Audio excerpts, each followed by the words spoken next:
The script writers wonder what Chris Paul thought when he got the script and saw that Luka Doncic was going to walk him like a dog on his way to his 87th second-round exit. If the NBA was truly rigged, why on earth would the most lucrative franchise in the league have virtually no success over the last 20 years? Oh, your team is one of the 29 teams that didn't win a championship this season? It couldn't be that they just weren't good enough. It's because the basketball overlords didn't have it in the script. The biggest suspicion comes from the way refs officiate the games, handing out more fouls to one team than another, making odd calls during crucial points in the game. And believe me, brothers, I'm right there with you. If I had $1 for every suspect call I saw in an NBA game, I'd have enough money to start my own franchise to complain about. But that's just the nature of sports. Sometimes things go your way, sometimes they don't. As much as we would like for refs to be mindless robots who get every call correct, they're human, just like us, and they make mistakes. This guy says the NBA is colluding to get the Lakers into the playoffs. Well, then I guess the NBA also colluded to get them swept in the conference finals.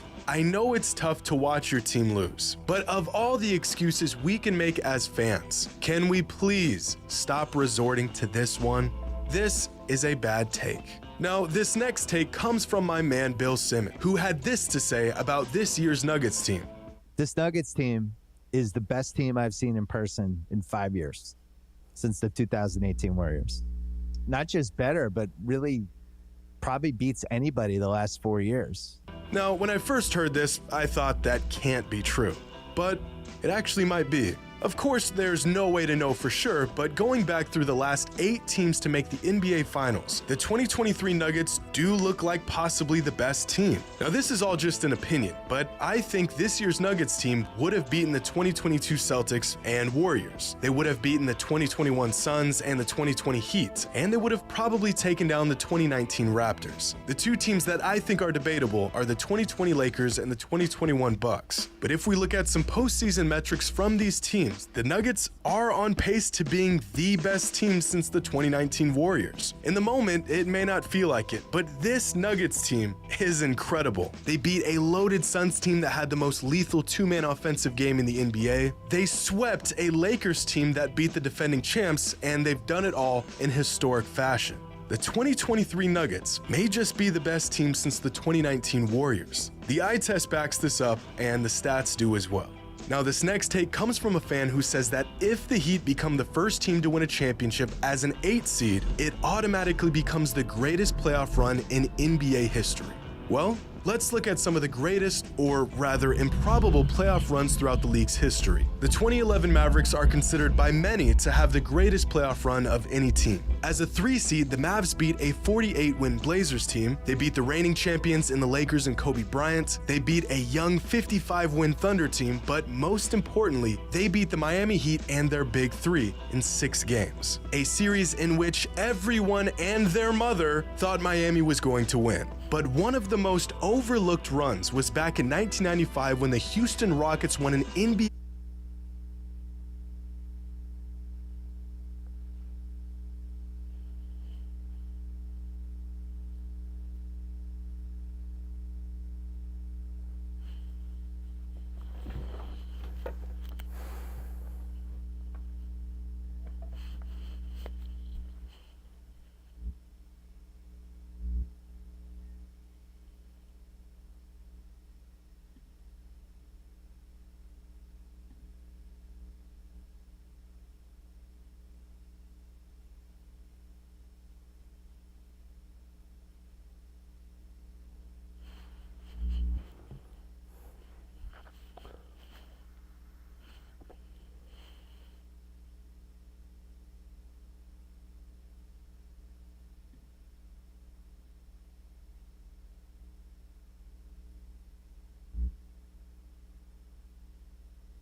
Alright, let's go through my email.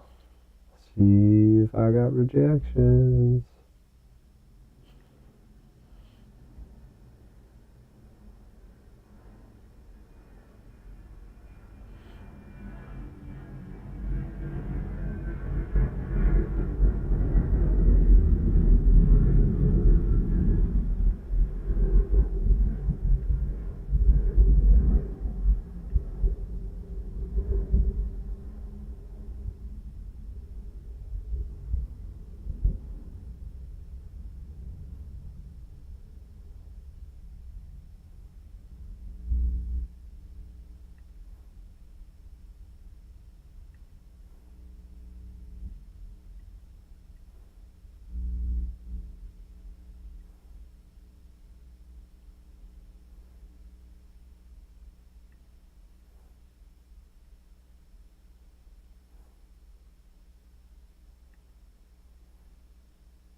My email's not updating.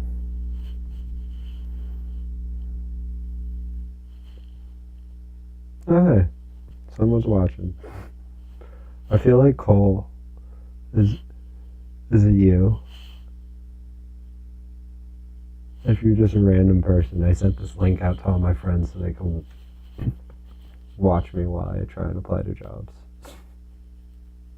Or I successfully apply to jobs, try to get jobs.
Alright, let's see if this works.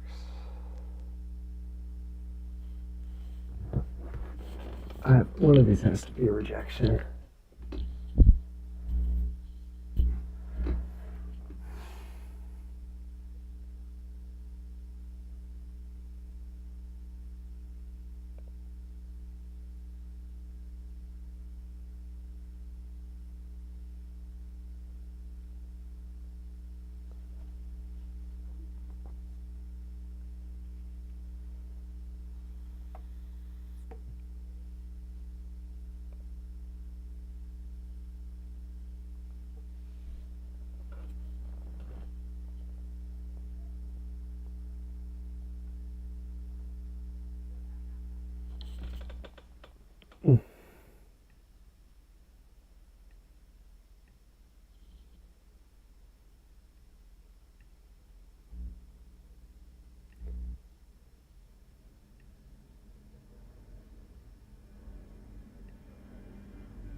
When the Houston Rockets won an NBA championship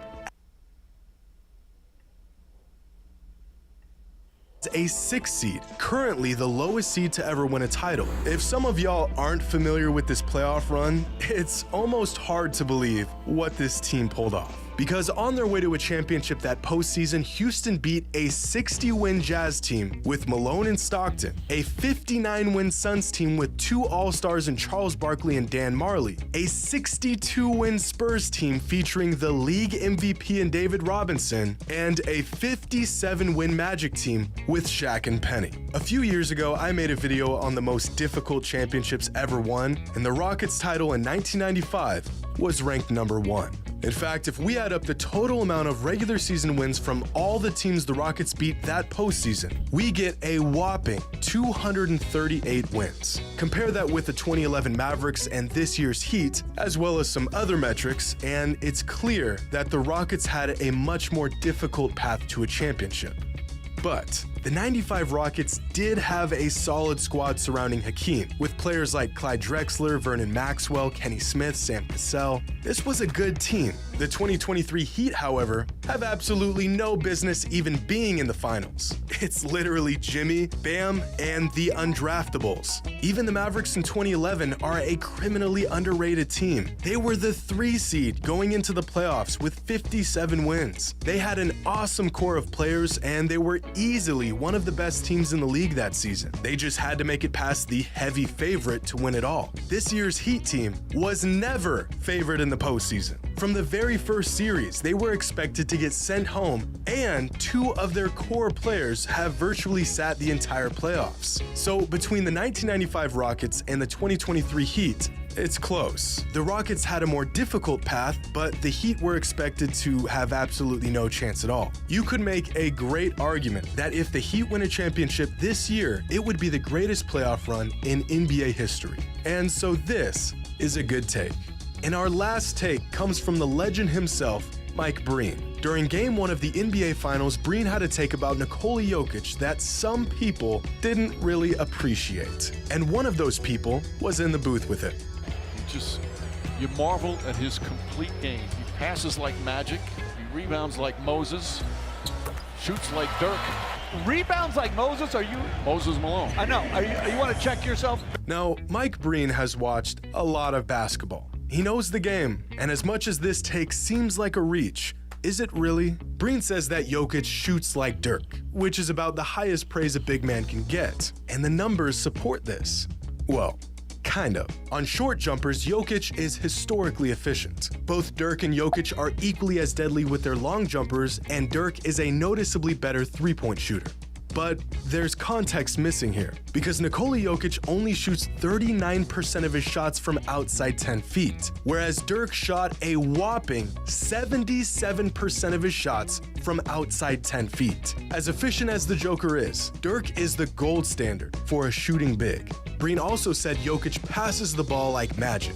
And sure, Jokic isn't the engine to the most exciting show in all of basketball, but in terms of moving the rock and getting open looks for his teammates, Jokic does pass like magic. In my opinion, Magic Johnson is still the greatest passer the game has ever seen. Jokic isn't quite that, but if you were to give your top 5 passers in NBA history, who would be on your list? Magic, Steve Nash, LeBron James, Chris Paul, Jason Kidd. Maybe you got John Stockton, Larry Bird, Isaiah Thomas. But Nikola Jokic is undoubtedly in this discussion. And the last comparison that Breen gave was that Jokic rebounds like Moses Malone. And this is where Mark Jackson really lost it, as if the statement was a massive reach. Because it kind of is. Moses Malone was a 6-time rebounding champion, arguably the greatest rebounder of all time. Moses had an 8-year stretch where he averaged 15 rebounds a game. Jokic can rebound with the best in the league, but he's not quite the board-grabbing machine that Moses was. So, in Breen's defense, Jokic can almost pass like magic, he's nearly the shooter Dirk was, and he's not quite the rebounder Moses Malone was. So, although it's a bit of a stretch, I do like this take. But unfortunately, that's all the racking my brain can handle in one sitting. But y'all know the drill. Leave a comment with your hot take, and as usual, the hotter, the better. Or worse. Hope you all enjoyed. And as always, until next time.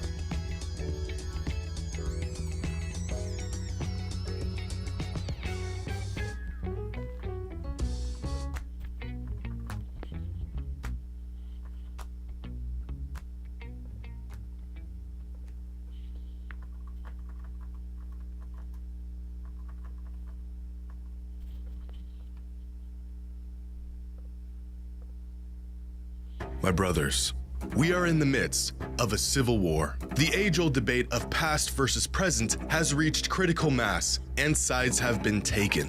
A revolution is taking place, and we're losing good men. Old school versus new school. Back in the day versus modern day. A story as old as time itself. I tried to ignore this bloodbath, but just when I thought things couldn't get any worse, it all got so much worse. We done with the 90s. Film of NBA games from the 80s and 90s coming to light, showing that the good old days were in fact not that good. This whole time, the punishing defense of legend was actually just a bunch of plumbers camping out in the paint looking for someone to hack. Shots clanking off the backboard, players running around aimlessly, wreaking havoc. And worst of all, Michael Jeffrey Jordan, the supposed greatest basketball player of all time, didn't even have a left hand. What is going on? Have we been lied to about basketball in the 80s and 90s? Are we really done with that era of hoops? Or are we being deceived by lowlights, misinformation, and cherry-picked clips? Well, I think I've got an answer, and some of y'all ain't gonna like it.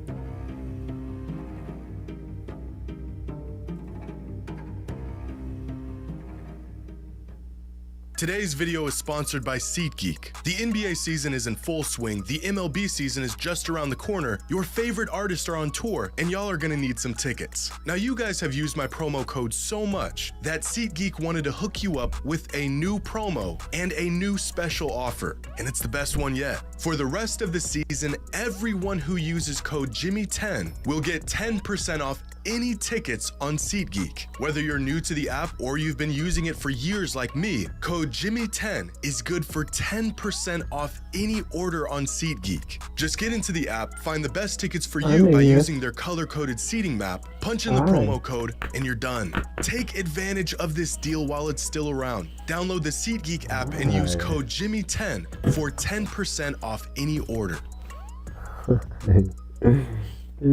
We done with the 90s. 5 simple words that have completely divided fans of the NBA. I've seen well thought out video essays, hard-hitting analysis, testimonies from past and present players talking about their experience in the league and how it's changed over the years. And none of those things managed to do what these 5 simple words have done in just a week. Soon enough, the clips came rolling in of players from that era dribbling off their feet, throwing up air balls, and putting together moves that you might see at your local high school's JV game.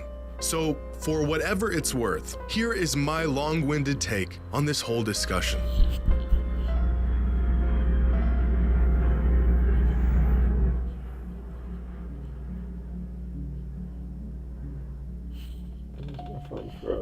I want to begin by saying what this discourse has taught me more than anything else is that NBA fans today never actually took the time to go back and watch games of the past.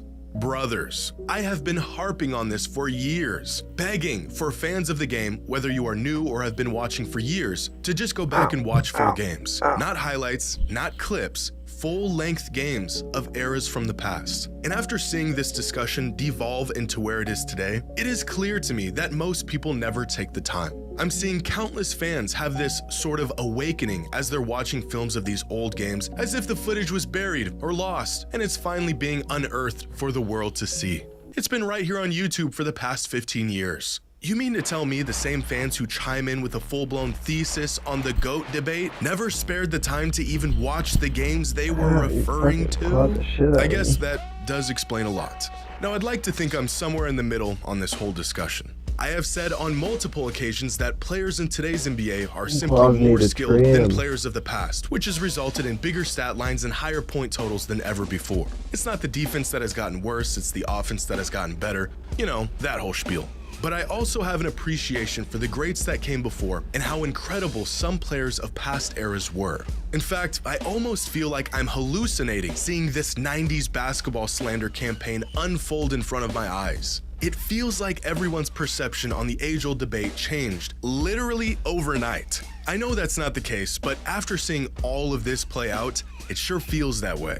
But today, I'm not just gonna show you some cherry-picked clips or unhinge this narrative even further. I'm gonna show you real film, real data, and proof of how we might actually be done with the 80s and 90s. And of course, if Michael Jordan really had no left hand. Spoiler, he did.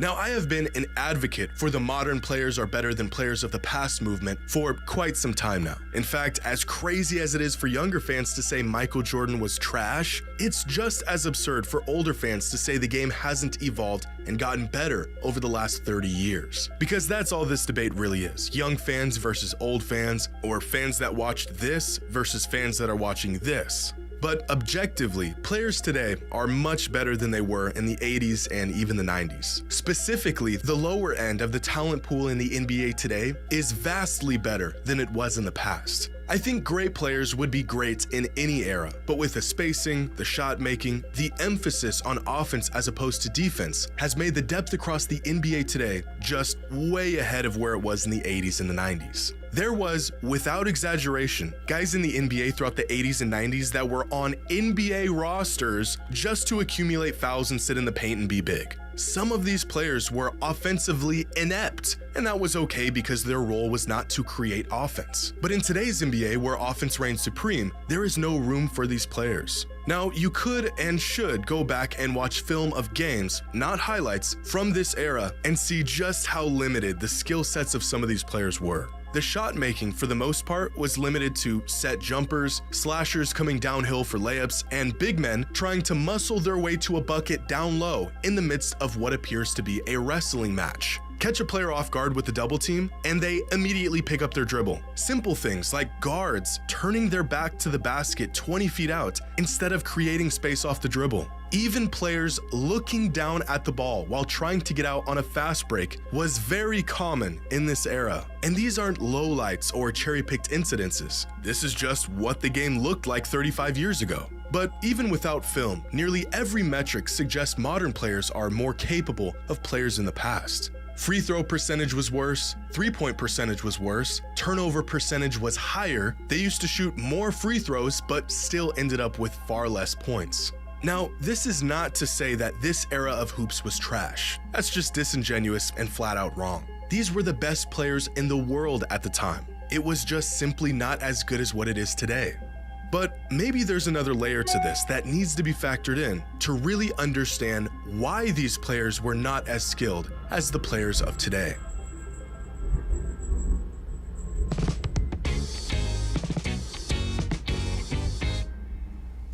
Now, despite this being a very relevant topic for years, the idea of rule changes and how these changes have affected the game still remain a mystery to some. Players were a product of their era and the rules of their era. The first step to discovering greats of the past is to watch film of them play. The next step is to gather and understand the context of the film you are watching. When you see a 6'9" Magic Johnson go flying down the court with what looks like kind of a stiff dribble, you may think the man has no bag. But my friends, Magic Johnson did have a bag, but the rules in place at the time only allowed him to reach so far into it before he got called for every violation in the rulebook. Consider the fact that any move where your hand wasn't completely on top of the basketball was considered a carry. No 0 steps, no gather steps, you get 2 steps, and anything more was called a travel. No backward shuffles to create separation, no lunging into players to draw easy fouls. Here's a clip of Danny Ainge hitting Kevin McHale with a hezzy in the mid-80s. And the man thinks he just witnessed witchcraft. But when practice sessions were completed, some of the most competitive competition began. Double dribble!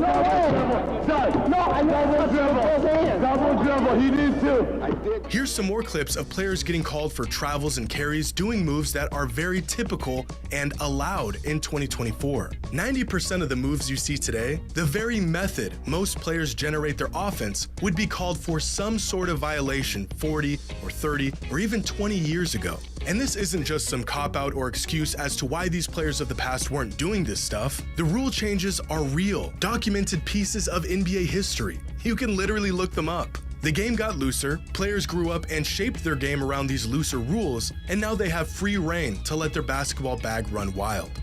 But that's kind of the point. Players of the past didn't grow up practicing 25-footers. They didn't work on a dozen moves to create separation. They played in offensive systems that focused on the team, the collective, schemes and sets that resembled something closer to college basketball, where ISO possessions were few and far in between, so they never developed an arsenal to counter these situations. The rules of the time limited their game, which resulted in them having a more limited skill set than players today.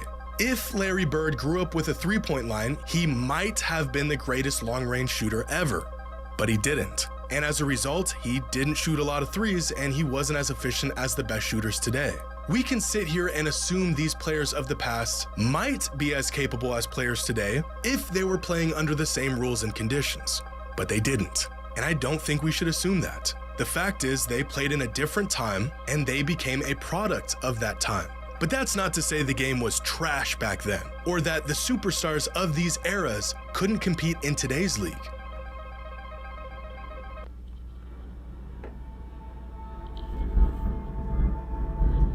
Now, as time goes by, I think it's easy to forget just how long ago 1980 was. 44 years ago, if my math is correct, which is in fact a very long time ago. In 1985, Magic Johnson won an NBA title, Larry Bird won the league MVP, and Michael Jordan won Rookie of the Year. That was 39 years ago from today, which is the same exact amount of time that has passed from that 1985 season to the year the NBA was founded in 1946. Look at these clips. Do you think these players could compete with the likes of Bird, Magic, and Jordan? Let me answer that for you.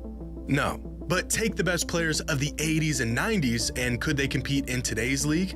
Absolutely. Give these guys some credit. Watching this today is the equivalent of watching this in the 80s. And yet this product is vastly closer to the basketball we see today than this product was to what fans were witnessing in the 80s. In fact, we can use different superstars as sort of a cross-generational measuring stick to see just how stiff the competition has been over the years. Larry and Magic played Michael, who played Kobe, who played LeBron, who has played the players of today. And nowhere down this timeline was there any real jump or fall off in production or level of competition from one era to the next. Each era had their stars. Those stars crossed paths with stars of other eras, and no one era was clear-cut ahead of the other. If the 80s were so bad, then why did players of the 90s have to wait for those guys to get old and retire to have a shot at winning? And if the 90s were so bad, then why did players of the 2000s not win until those guys retired? We don't need to assume that adjacent eras could compete with one another because we actually saw it. MJ struggled with some of the guys that came before him, Shaq struggled against Hakeem and Kobe struggled against MJ, LeBron struggled against guys like Duncan and Dirk, and players of today have struggled to get past some of the older players in the league who are a product of the previous era. Now, what we shouldn't do is jump 3 or 4 eras at a time, ignoring entire decades of evolution and saying the game back then was better or even as good as it is today. At a certain point, the knowledge and wisdom that comes from actually witnessing decades of NBA history, like some older fans have, becomes skewed and watered down by nostalgia and a generational bias. Superstars are superstars because their game transcends the era they played in, but they also played in an inferior league. These two ideas are not mutually exclusive, and although generational talents of the past would do just fine today, this same logic does not apply to the vast majority of the league throughout the 80s and 90s.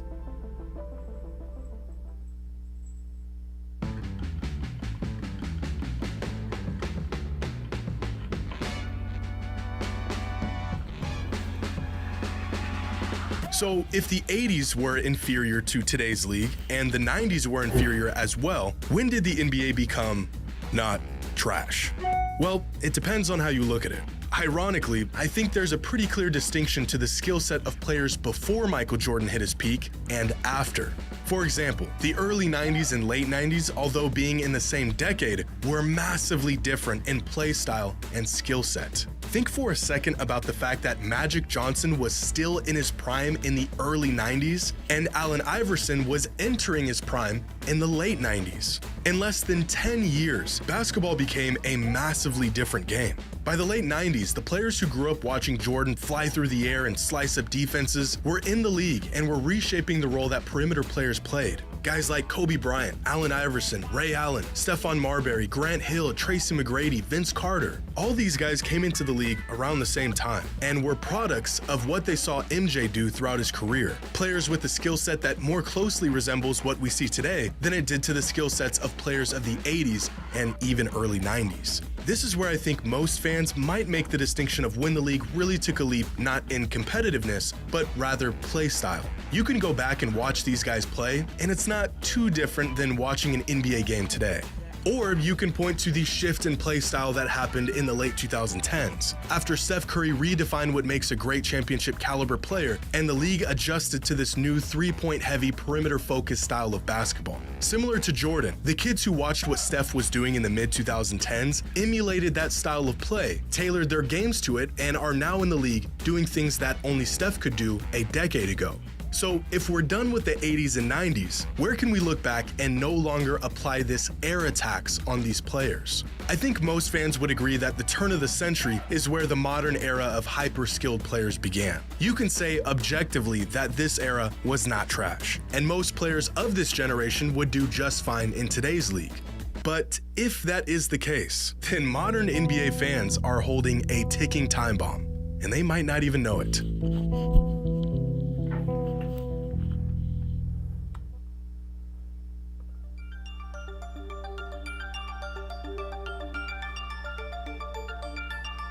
When we are older and a new generation of NBA fans claim our favorite players, the guys we grew up watching, are not as good as the players of the future, what will you have to say? Right now, there is no one in the world who can shoot like Steph Curry.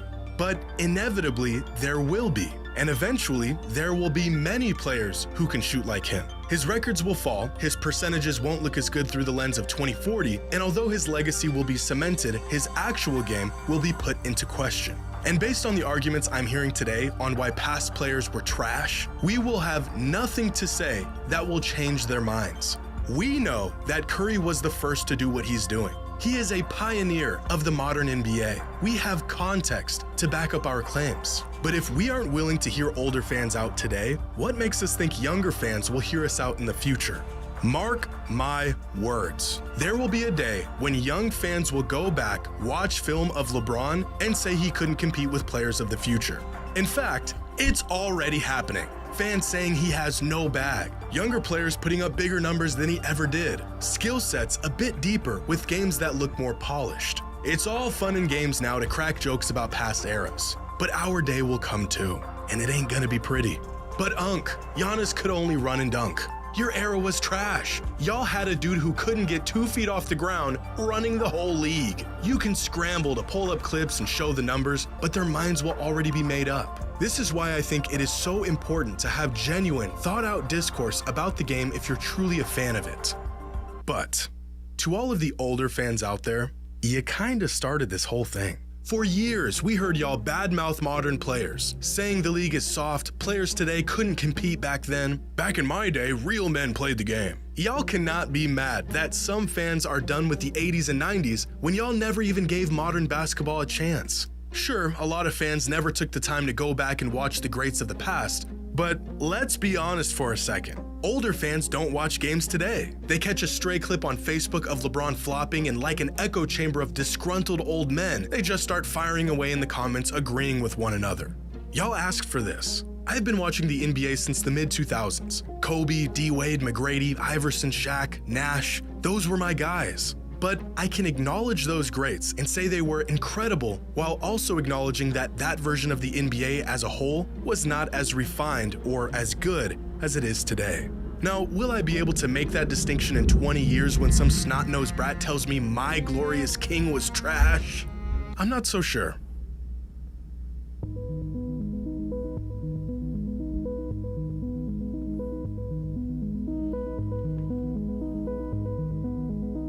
Now, it's time to once and for all take a real close look at this accusation that Michael Jordan did not have a left hand. I felt like I was having a bad dream when I first saw this claim, but unfortunately, I was not. I feel like no one actually believes this. This is just some high-level trolling. But in an effort to stop this nonsense from spreading any further, I have no choice but to take these accusations seriously. So I selected 8 random games ranging from Michael Jordan's rookie season all the way up to the mid-90s, and play by play gathered all of his possessions throughout these games, charted when he went to his right, when he went to his left, and what those possessions resulted in. And here is what I found. Jordan made a move with his left hand or his right hand 227 times. Of those 227 moves, 121 of them were with his right hand and 106 of them were with his left hand. Of the 121 right-handed moves, he passed up or got fouled on 54 of them, so I didn't bother charting those. 65 of these moves resulted in a shot, in which he made 63% of them and only turned the ball over 2 times. Now, moves that he made with his left hand resulted in a pass or him getting fouled 45 times, while 55 of these left-handed moves ended up in a shot, in which he made 51%, and 6 moves resulted in a turnover. So based on this data, Jordan was definitely more comfortable going right, especially near the rim and even on mid-range jumpers. He struggled a bit in comparison to his right whenever he pulled up off of a left-handed dribble. But overall, Jordan went to his left 47% of the time, and although it was his weaker end, not much. Applying to jobs, that's all I'm doing. Nice to meet you. I don't know who you are. Wait, no. Are you Grayson? Like, B. Grayson?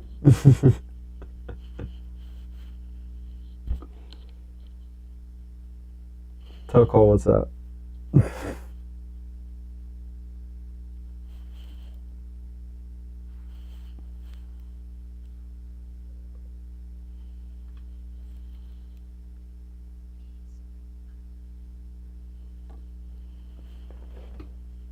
Yes.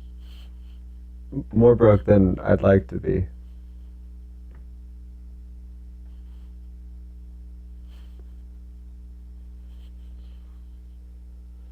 I'm not making more money. I'm not broke. I'm richer than over half of Americans because I have no debt, technically. But I also have no income. Very low income. Not quite no, but basically no income. For all practical purposes. Luckily I saved up enough money I can do that for a while. But not anymore.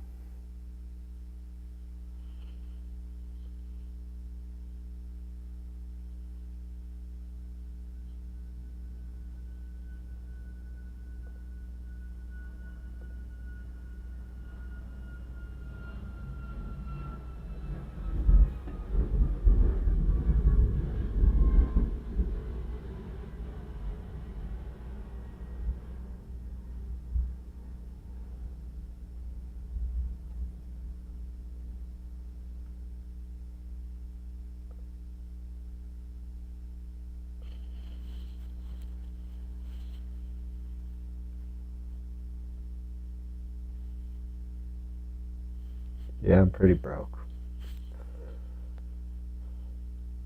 Could make a lot more money.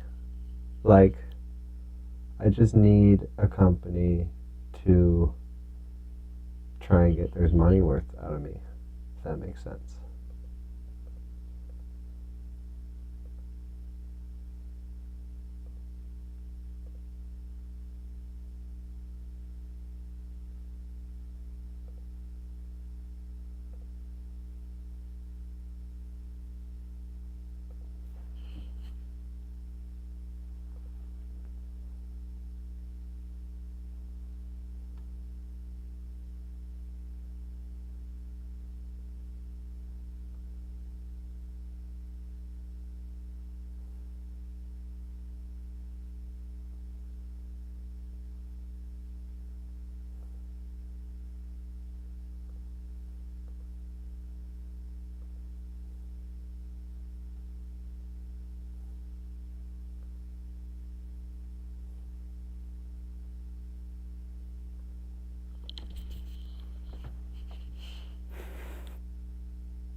No. Yes, I'm very broke.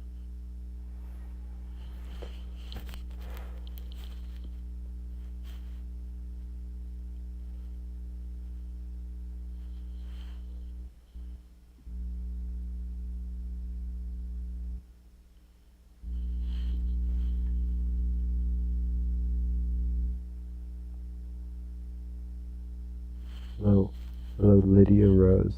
I have no idea who that would be.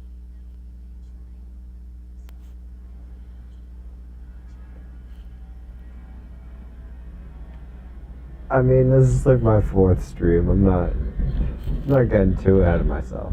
But yes, I should. Though this is something I figured out. If I could do thumbs up. Haha. That's my celebration every time I get a job rejected from a job. Or maybe I should do the peace sign.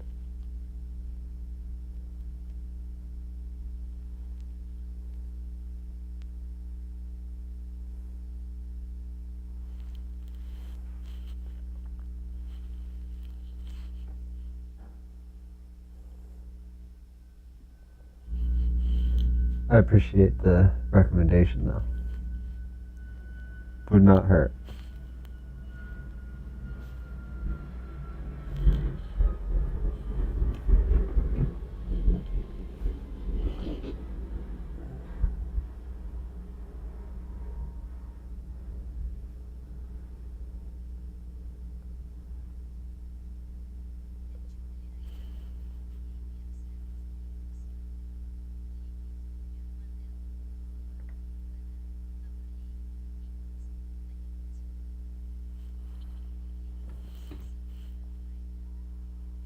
Sure. Can you post it in the chat? Is that possible? Or do I have to like click on you?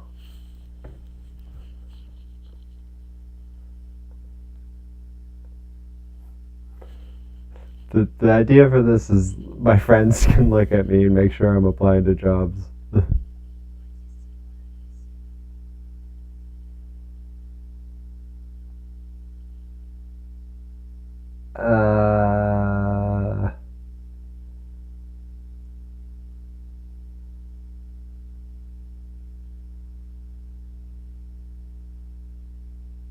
I don't feel comfortable doing that. I'm sorry.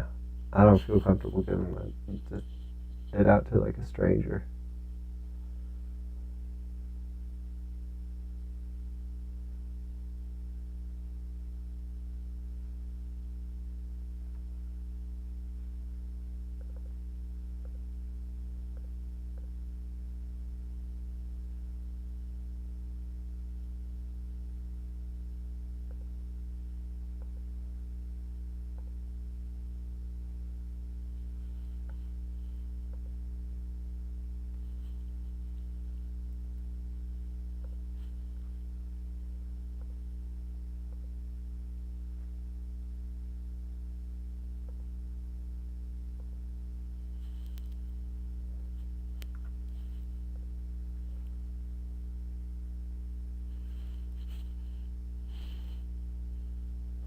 Date.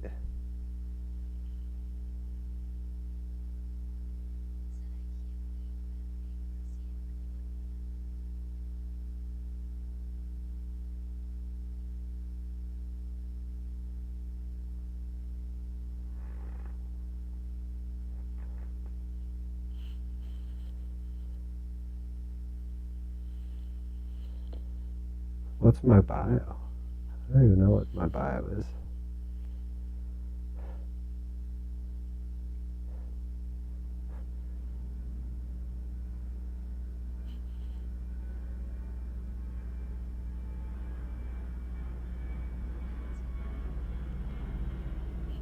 So I have a ton of work after seeing your bio. Can I tell you that? Like, you would do a ton of work on my bio. Do you think there's a lot wrong with it? I didn't really think about it that hard, so I'm not going to be offended.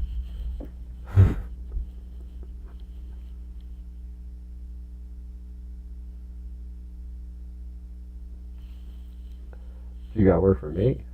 No, I'm not. unless you're hiring for a research job at a biotech.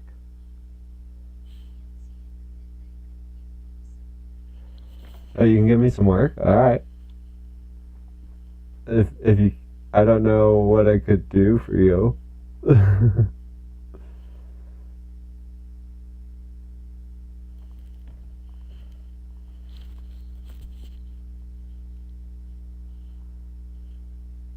What kind of work?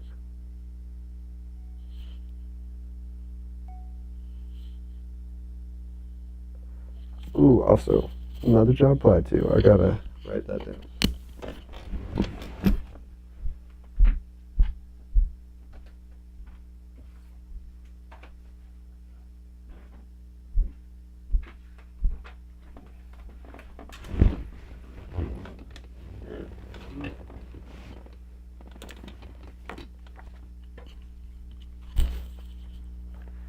What kind of work?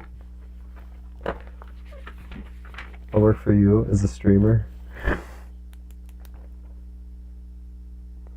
I applied to 3 since last time.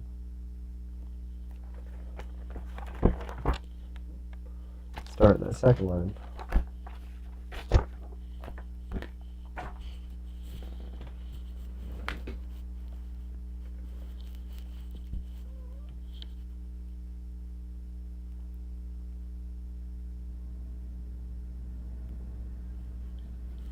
I think I'll look this up.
I don't have like friends that do that. Well, I guess I do, but I have only one friend, and they've got all that figured out. Appreciate your help if you're offering it, but I'm not going to be exchanging money either way. I'm like a research chemist. I should try to get a job like that. But if you want to hang out while I apply to jobs, feel free.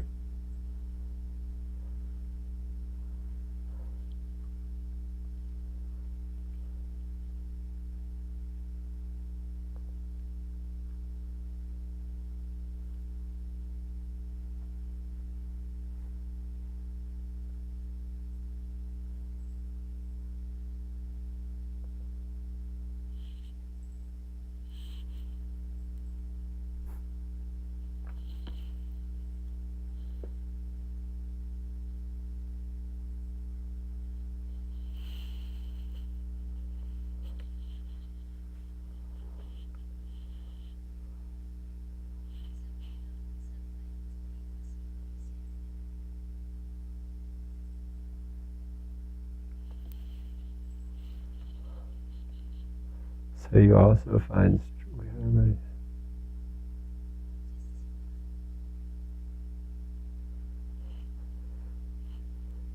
you can keep trying social engineering or whatever. I'm not going to give you my Discord, bro. I don't feel comfortable doing that.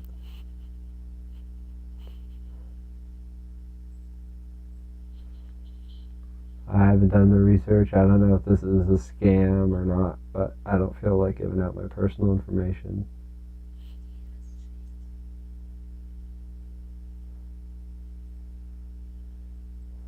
That's your Discord?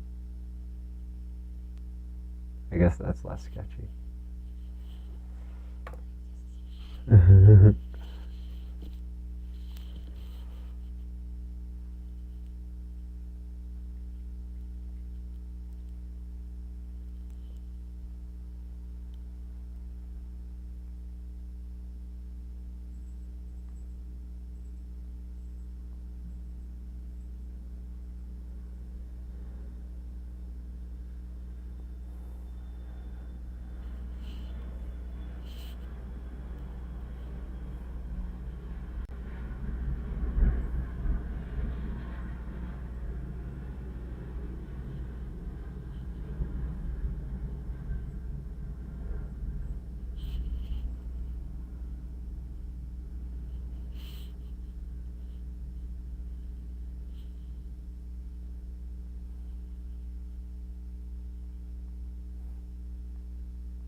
Well, I appreciate it, but I don't think I'm going to be connecting with you on Discord either. I don't know. I think you're probably not a scammer, but it's not something I mess around with. I don't contact strangers with like personal accounts, you know? This isn't a personal account. This is public.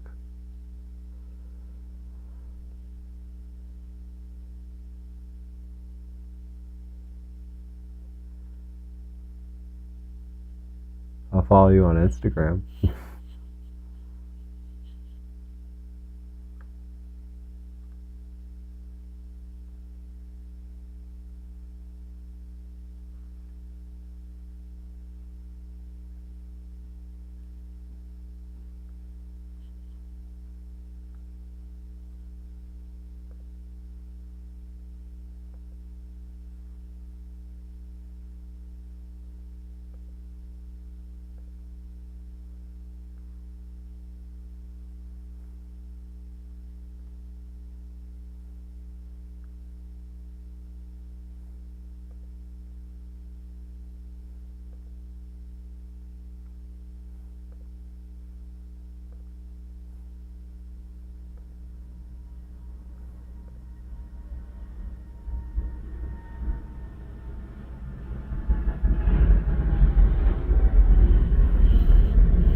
Okay.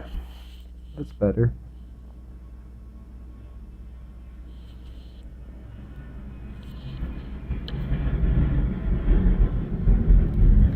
Whoever this other person is, do you think that Lydia was a scammer?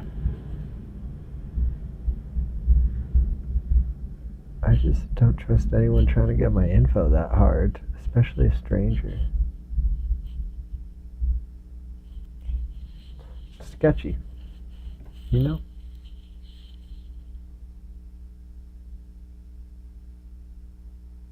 Okay, even though I haven't applied to a job in the past 20 minutes, I've been working on a bunch of stuff.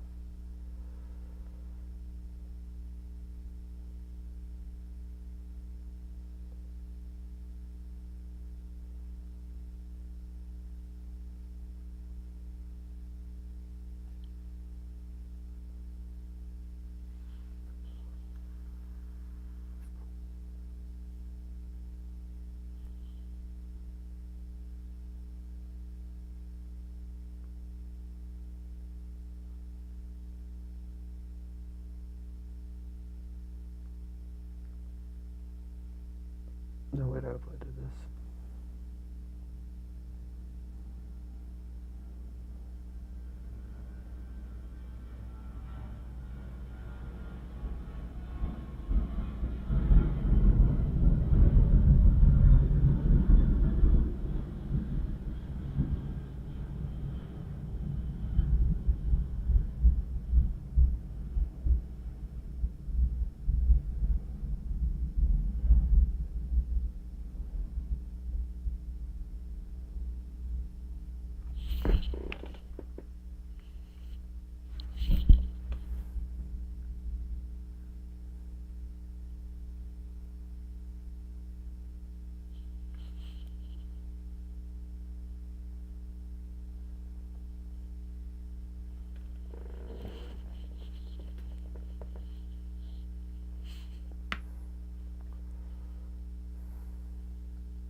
Away, away,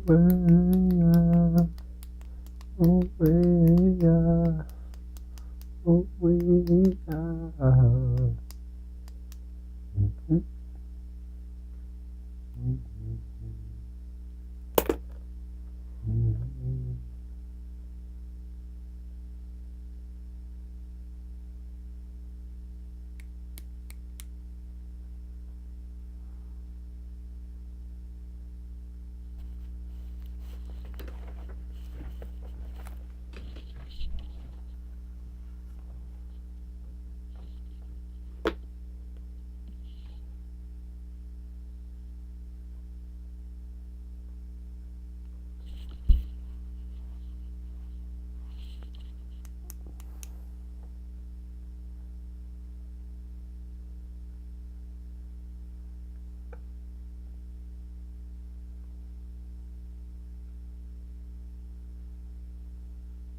And another one applied.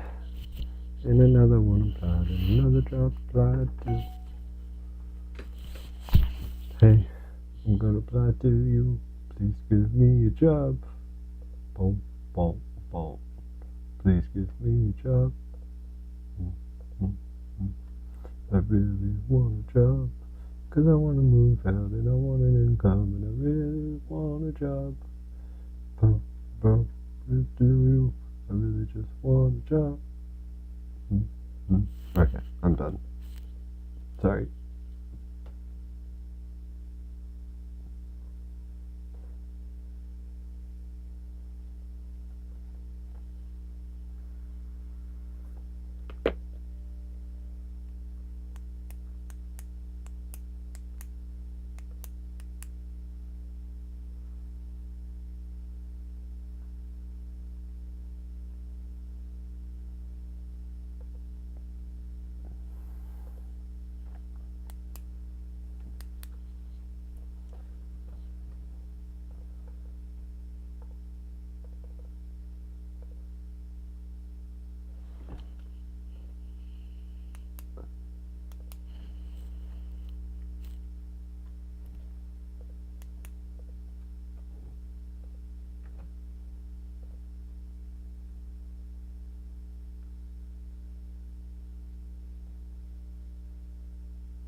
Alright, I gotta go to the bathroom.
Back in black.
LinkedIn.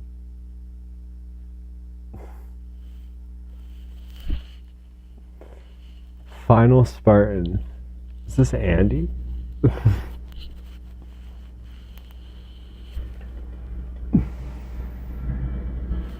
What's up?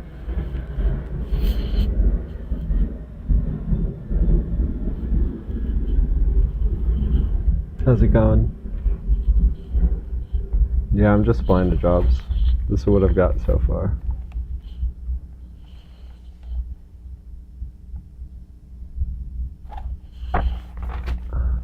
Not Andy.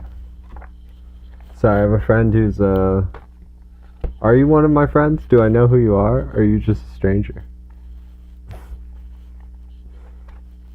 I have a friend named Andy whose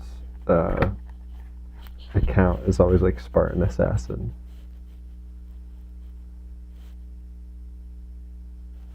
Just chilling. Hey, nice to meet you. I should be in science. I worked as a chemist, worked as a production chemist for 2 years. Nice to meet you. I think you might be the first. Yeah, I was a production chemist, and I know I need to get back into academia and everything. I got really burnt out. I was making COVID tests for a few years, and we were just like, pandemic, everything was closed down, and I was working in an industry that was like somewhat helping it, so I never said no to anything and worked a lot of hours and burnt myself out pretty hard. So then I went and traveled for a long time. And then it like gave me this fat job gap, and man, job gaps are curses, dude. I don't know what the hell. It's like so hard.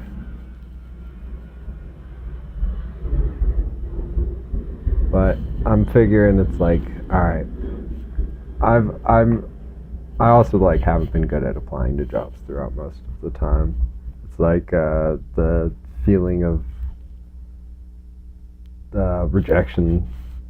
Like I would like go in like little bursts. I'd do it for like a day, and then I might get one hit, usually none, and then I would just get like sad and like not want to do it, But this is nice. My friends pop in every once in a while. A scammer every once in a while tries to get my information on. They want your Discord. I don't even know what they're gonna do with it.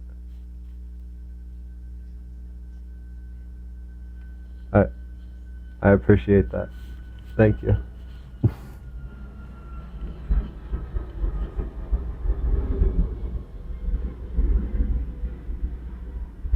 Yeah, currently, I think I've done 50, 60, 67 jobs, and I haven't marked down the last one, so that's 68. That's over 2 days, so I don't think any of these, even if they do hit, will have responded yet. So hopefully, like, if I fill up a few more rows,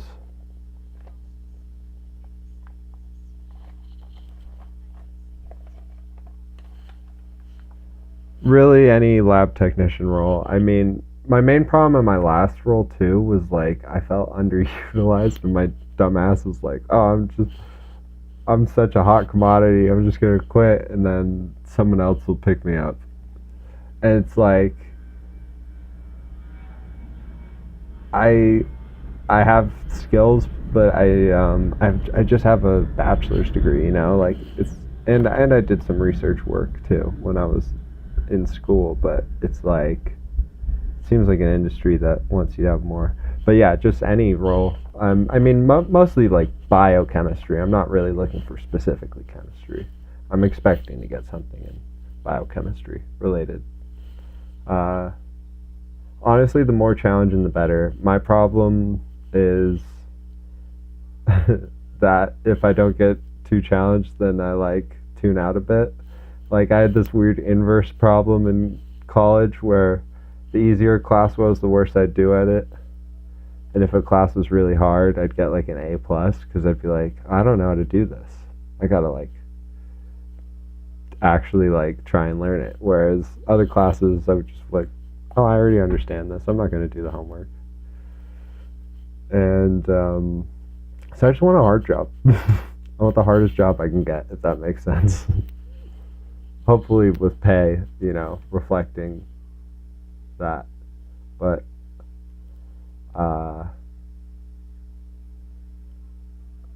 I would also wouldn't mind, like, I feel like one thing I'm good at is like communicating scientific information in somewhat more layman's terms, and so I feel like I would also succeed in something sales related that is also sciencey. So I've applied to a few of those, like medical device sales, and doesn't really seem like I have the background, so I'm not expecting to get hits. But also, those are industries where it's like your pay can reflect your work, you know? And so that's one thing I miss.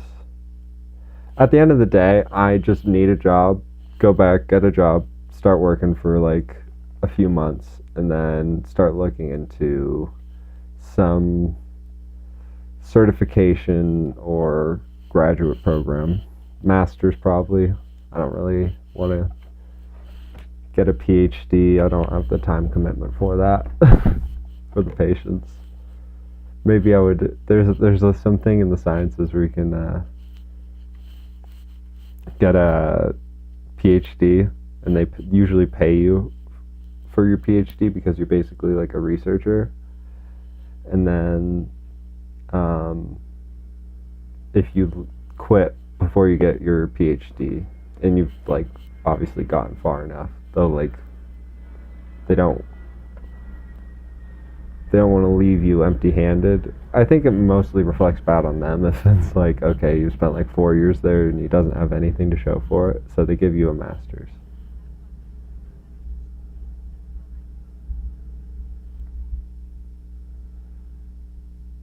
Yeah, I'm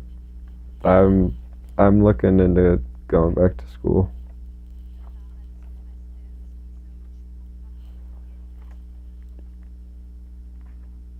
I've not heard of any of those, but that would be like kind of the most ideal situation imaginable, because my problem, if also like testing, I need, please test me. I test really well, but I'm like not good at selling myself, you know? Like, I've got a friend who just kills it on LinkedIn, and I feel like fight or flight response if I'm trying to post on LinkedIn, because it feels so phony. It like hurts my soul. Alright, I will look into that. Master's programs that I can get paid for. Do you know of any universities specifically or something? Otherwise, Google should help me out.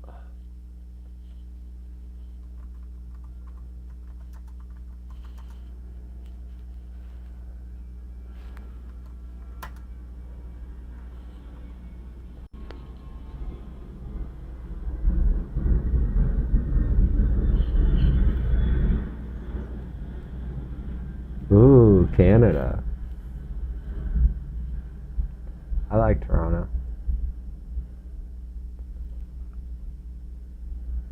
Are you from Canada? I've only been to the west side of Canada. I've never been.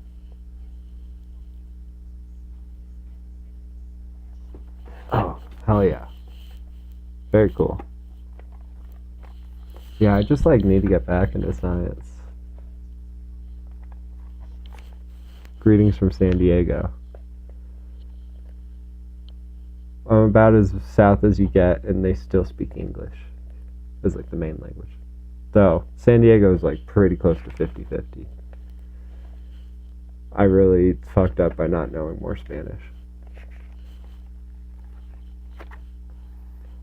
I've been to, where have I been to in Canada? I've been to Toronto. I went when I was a kid, but I went somewhat recently. Vancouver. I've been to Vancouver like twice. Very beautiful cities. Honestly, like, I don't know if this is, you guys are too nice. You don't get offended by anything. I feel like Canada's just America. Like when I went there, I was like, oh, feels like a little bit like better America. Like, like if you're in like the nice area. But I feel like culturally, like, it doesn't feel like I'm in a different place.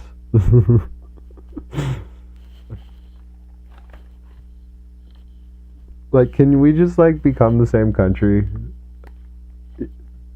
Doesn't your guy suck, Trudeau?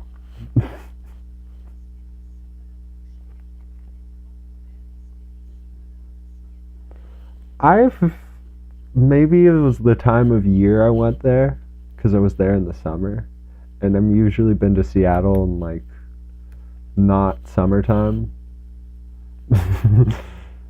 But Vancouver seemed really nice compared to Seattle.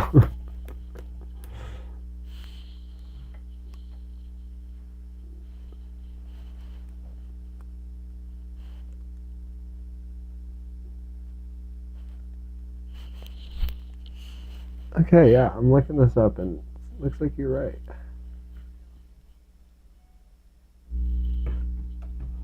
Though it seems like they're much more common in not America, which is fine. I just haven't really considered traveling to another country to go to school yet.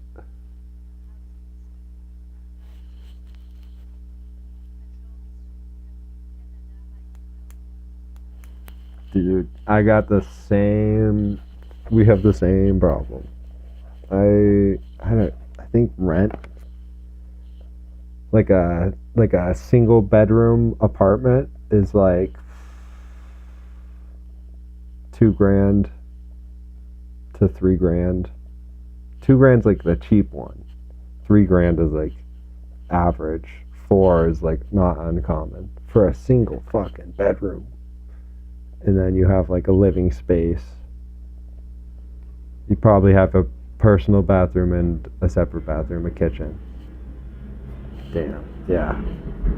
Didn't you guys do some shit where it's like only Canadian individuals can buy property now? Because like too many big financial investors were like popping in. So you have to be a Canadian citizen to buy a house or something. I swear I read that like 3 months ago. Or longer. Way longer. Not yet. But soon, hopefully.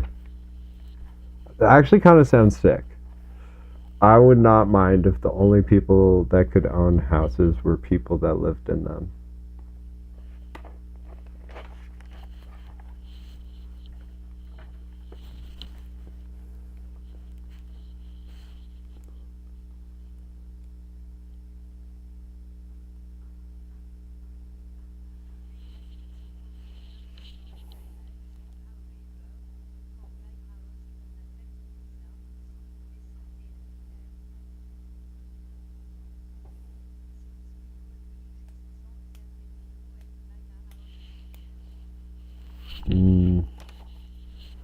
Well, I mean, at least like BlackRock can't buy it then, right?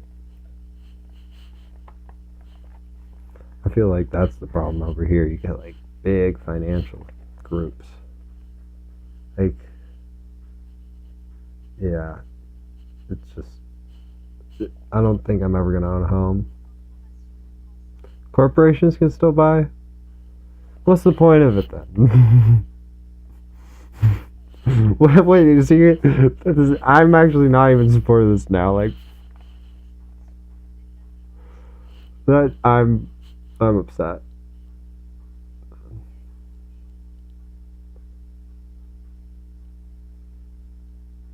Yeah, I need to like one of the reasons I need to go back to school is like it feels like it's so hard to afford a house, and I need to like literally get into a different economic bracket than I'm currently in if I want to live in the area that I grew up in. My parents we were probably, this is like the same house that I'm living at my parents' house. This is the same house that my mom grew up in. So we're all like, I don't know, there's some loopy stuff with California property taxes, where if you like inherit it from a next of kin, you can stay in an older tax bracket or whatever. You stay with the old property taxes. So our family's not very wealthy. Like, our neighbors are like dentists and doctors and stuff. But yeah, so like I know how to work with my hands. That's kind of my problem, is like I've been working as like a contractor. So I can build you like a deck. I can fix some minor plumbing issues. Plumbing can get a little crazy. Basic electricity work. My dad is like a electrician. And so like I always get tempted by like doing those like random freelance handyman jobs, because it's like taxless and better per hour than like a legit job. But I just I don't see it long term or being sustainable. And also it's like I like being a scientist. I like being around like people who understand the same stuff, and there's a lot of pretty girls. Not that I have a girlfriend right now, but there are a lot of pretty girls in science. It's nice to be around them, and they're smart. I enjoy it.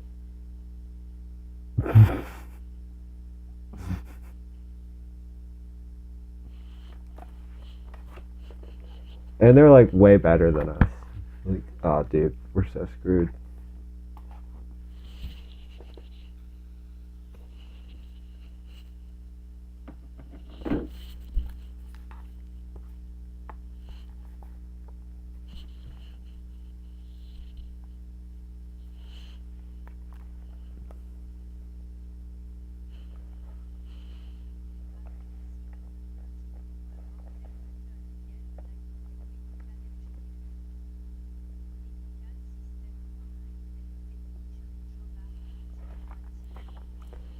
Oh, you want me to show you my resume? I'm just like scared to put it out in public, but I'll hide my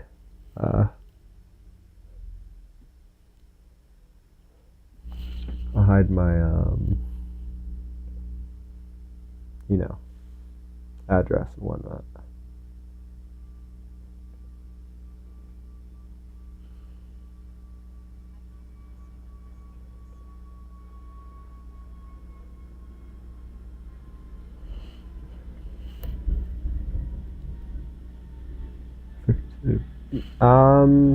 A little bit. I was considering.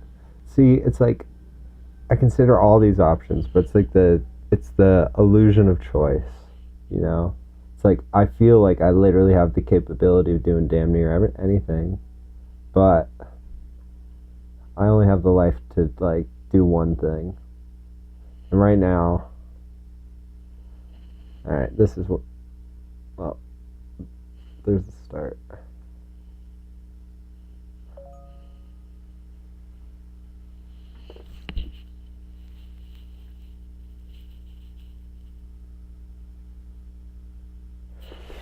Yo! This was like literally the #1 job I was interested in. Yo! Yo ho ho ho! Yeah, boy! I mean, it's just an interview. It's just an interview, but the satisfaction. Mingus. This is my cat Mingus, by the way. Mingus, we got. We did it. Thank you, Spartan. I'm so fucking glad someone was here for that. Thank you. Yes. Ooh. Sorry, I ruined your nap.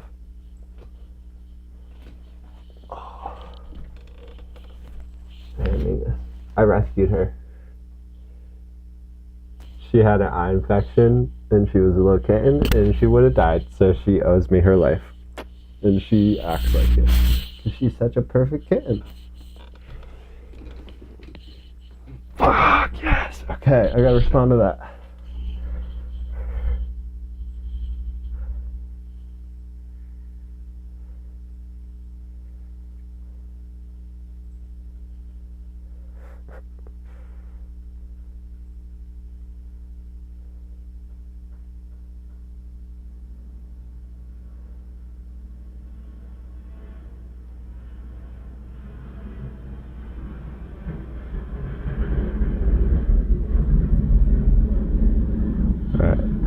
This chat GPT is my fucking lifesaver because I'm so bad at messaging professionally. It's kind of like an extension of the whole problem with posting on LinkedIn. I just don't have much phoniness in my body, and like it's very difficult for me to like, like going to a fancy restaurant almost sounds repulsive because I had to dress up. I would have to dress up. But now I've realized that, or at least nowadays, that's not a thing. When I was a kid, my parents would make me dress up to go to fancy restaurants. Not like we did it a lot, but I resented that. So I just like want to stay normal and casual. And this was like the perfect company to stay casual for, because they do psychedelics. So like I feel like they'll be like pretty chill dudes.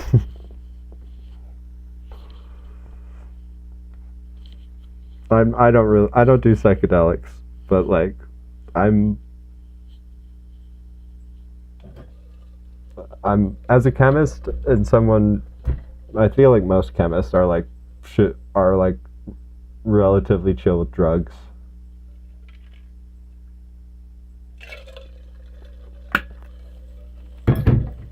Or they kind of just think of them as like chemicals, It's like they think of them as like powerful chemicals. So they like drugs, but they don't want like gnarly ones.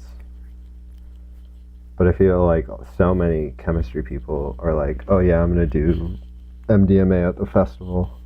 I don't do that. This is not me self-reporting. I'm just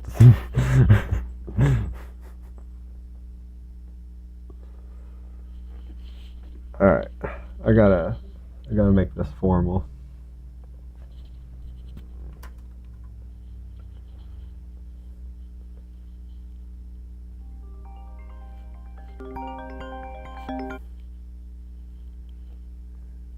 Yo. Yo. You trying to play some VG games? I'm driving back right now. I'll be home in 15, 20 minutes. But... Did you ever get my message about live stream? I'm live streaming applying to jobs right now. You're live streaming your job? You did send me that. Yeah, and dude, I got a hit. Live stream? I just got, well, I didn't get a hit. I got an interview for a 20-30 minute phone call. Hey, that's dope. Well, would you also live stream COD duos? I could switch over and live stream some COD duos, I guess. But like, give me like 30 more minutes of productivity. Yeah, you're good. Yeah, take your time. I'll be home in like 15 or 20 minutes, and I got a couple of traffic is kind of bad, but yeah, I got a couple of chores I can do. So I'll text you when I'm home. Text me when you're done. All right. Sounds good. Peace out. Peace. Love you, bro. Bye.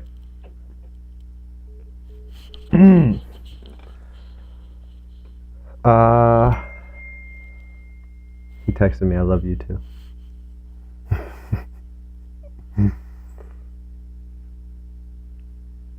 Hi, yes. Would love to talk. Tomorrow,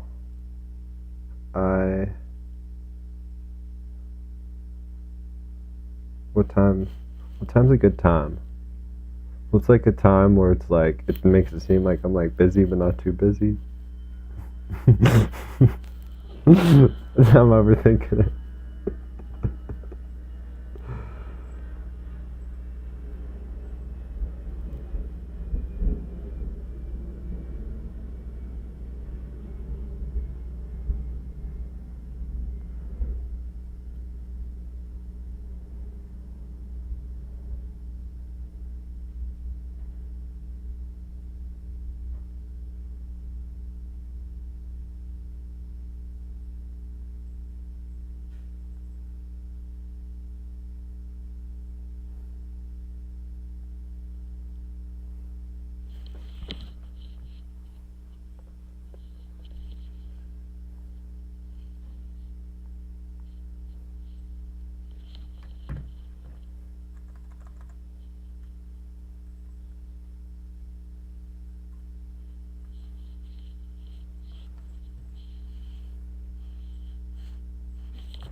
Yes. This was literally like the only job I've applied. I've kind of been spam applying to jobs. This was the only one where I was like, this one I think I like would really like, hopefully. And they actually hit me up. Do I even check my chat these days? Oh shit.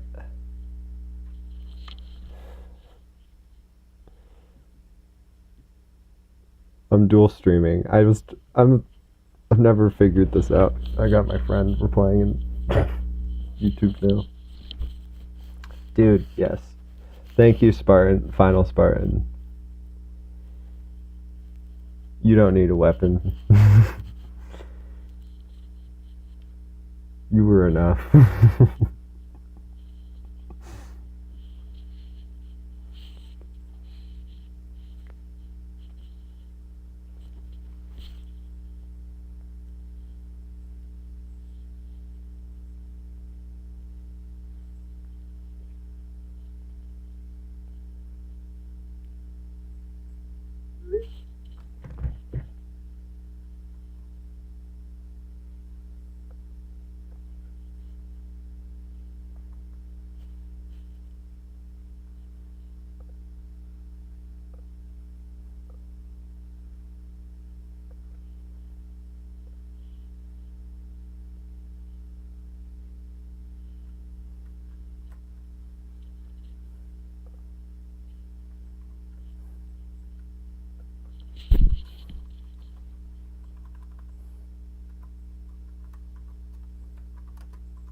Spartan, are you still here?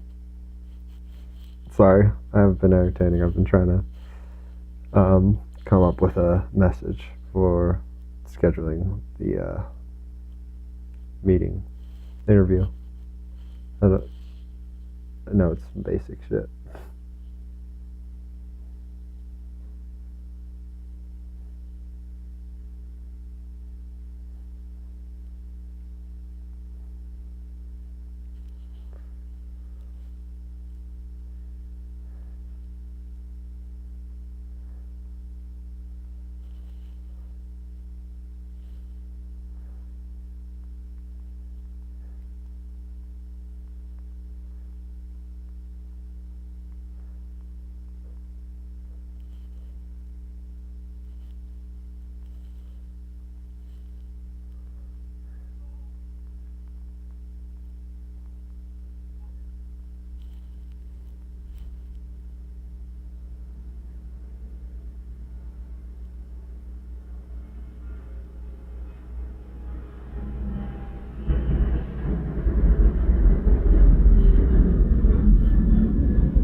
Alright, I sent it.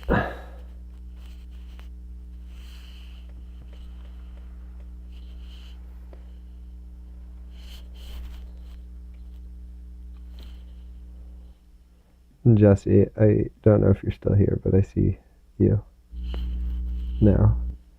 Question: can girls be gamers? Cole got his girl pregnant, I bet. Running to get some plan B. She probably has baby bump, I bet. I told him to use protection. I did. He didn't listen. Now we're going to have little scans running around.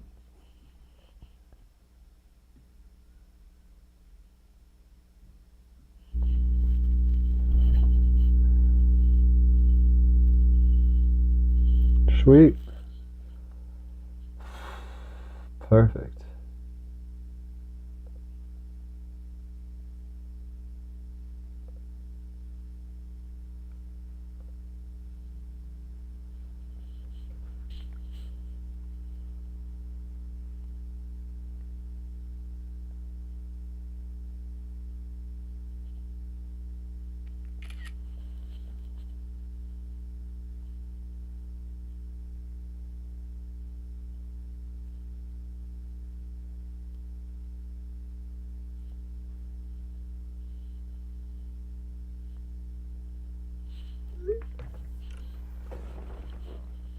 Good day. Okay. One hit so far. I've applied to jobs for 2 days, though, so not bad. Maybe we'll have to keep this up for too long.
One dose of this temporary gives a soldier 24 hours of power, and then they return right back.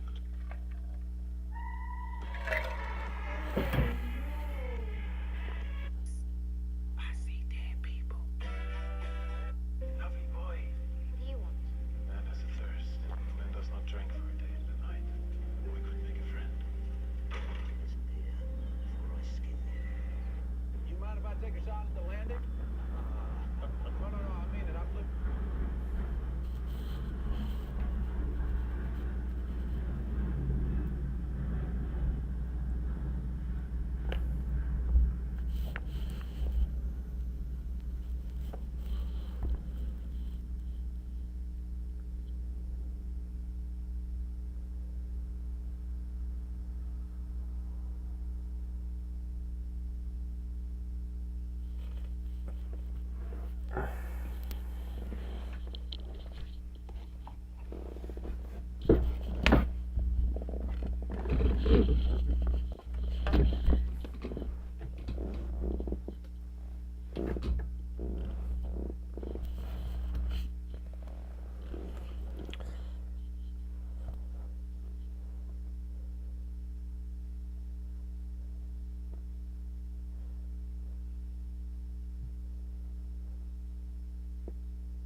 You know what? Honestly, I'm just like anxiously looking at this response, just like waiting for him to respond. I can't barely think of anything else. I'm gonna call it off for today, but I appreciate anyone who came in to keep me accountable. Especially appreciate you, Final Spartan. I don't know if you're still there. You're not chatting, but you're a G, and I appreciate everyone. Thank you. Bye-bye.